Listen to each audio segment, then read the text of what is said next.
Hey everybody, my name is Dustin from Fish Party Aquatics, and today we're going to be talking about the MaceGrow AP30 Aquarium Light.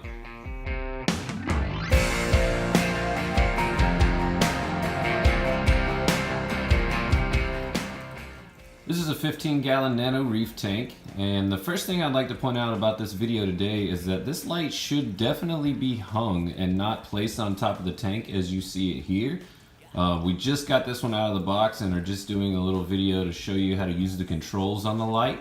So if you want to see how to set it up on a stand and the full unboxing, that video will come at a later date. This one's just to get you guys familiar with the controls on this.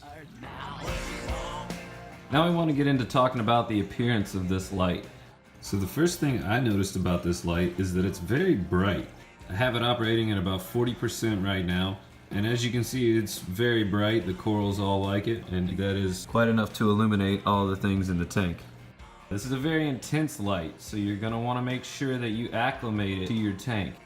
As I was saying, I have this light operating at about 40% right now, and that's only after acclimating it up from starting in the 20s.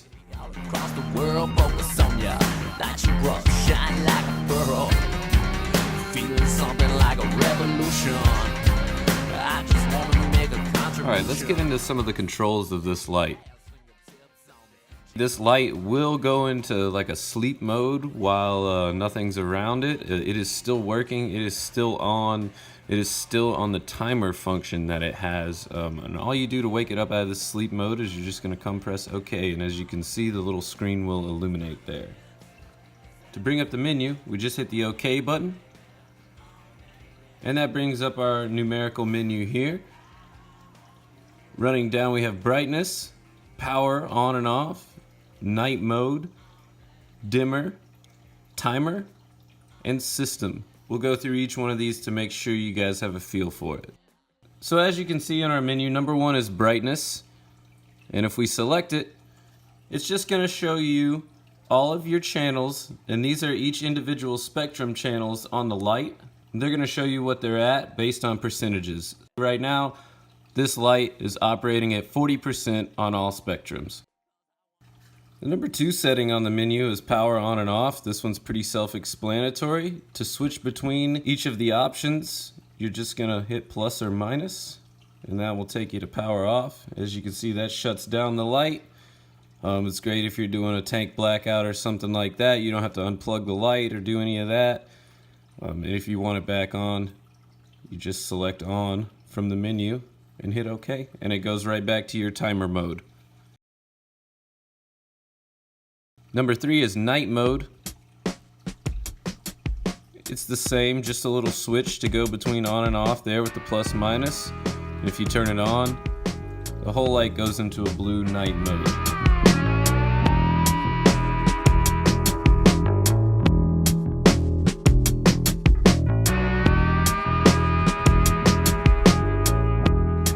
If you hit escape, we go back to timer mode. Dimmer mode. This mode will temporarily overrule your timer mode if you select it. As you can see, all the spectrums come up to 100%, and you can go through them like this. You hit OK to select your first spectrum, and once you've changed the number with the plus or minus, you can hit OK and it'll move on down the line. Once again, when you're done with all your settings there, you can hit escape and it goes back to your timer settings. This mode is great if you want to practice with some of your settings without having to set anything in stone on the timer function. Menu item number 5 is going to be our timer mode, and this is where I'll show you how to set the time of sunrise and sunset and get into a little bit more about how this light works. Alright, so let's get into the timer mode here on this light.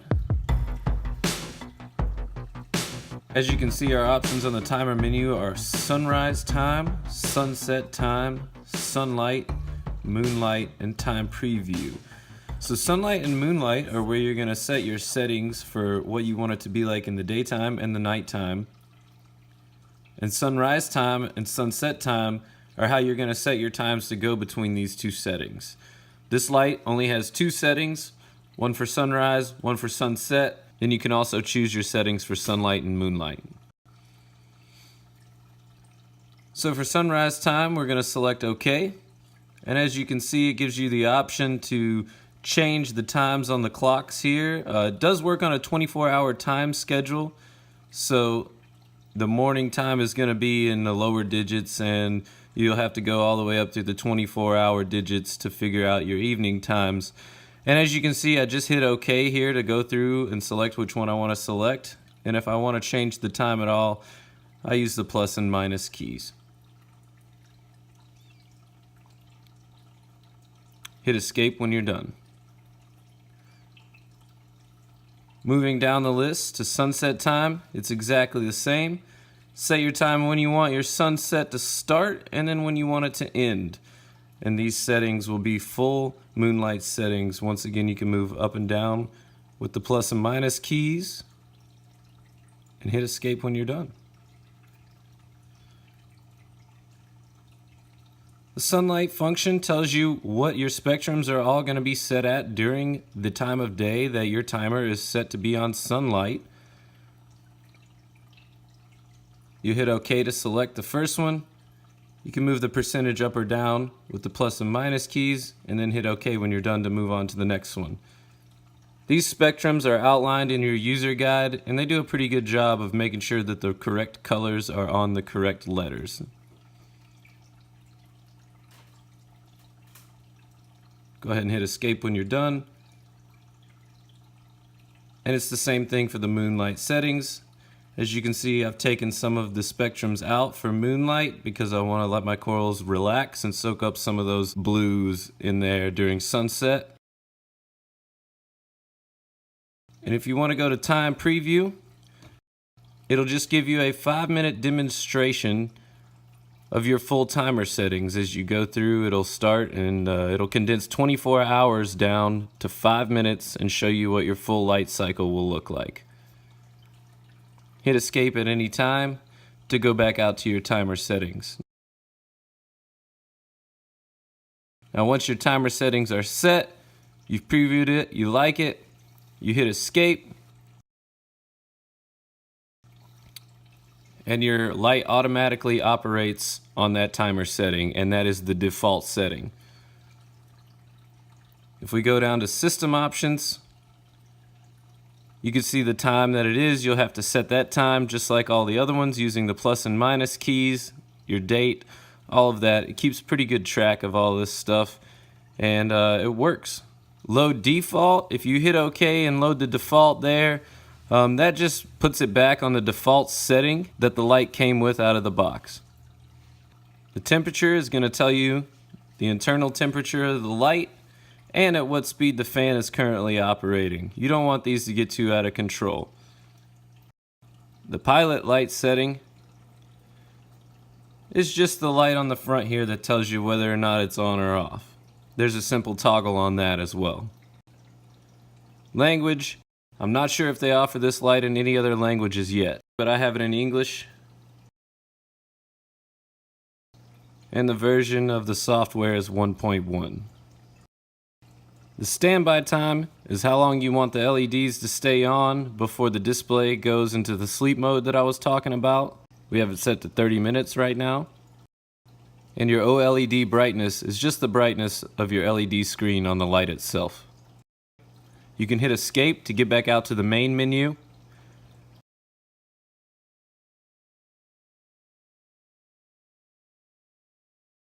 And then hit escape to get back to your timer display, and it shows you that it's on timer setting number 2 and that the next one will be timer setting number 3.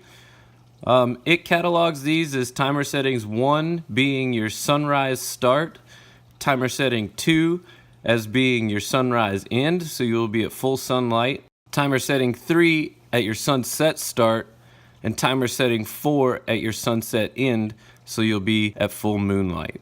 The number on top just shows you the time of day that it is in its cycle.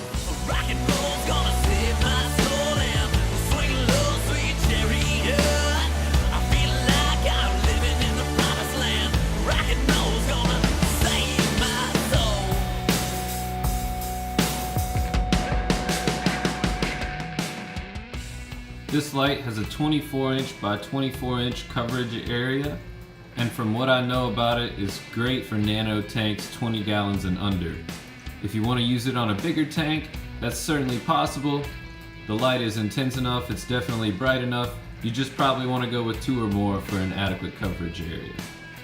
Now, one thing that folks like a lot in these tanks is called shimmer. And for that, you just need some surface agitation. So I've turned a power head on, and you can see how the surface agitation creates that little shimmer throughout the water. More surface agitation is going to give you more of this effect, and less is obviously going to give you less. This is the shimmer that you see with the light set at 40%. And I do want to show you guys what this light is capable of, so we have turned it up to 100% just for a short time here so we can demonstrate what it looks like. This is with the power head on, showing you the shimmer at 100% and how bright this light really is. As you can see, it makes a lot of these things really stand out and grows some nice coralline in the aquarium.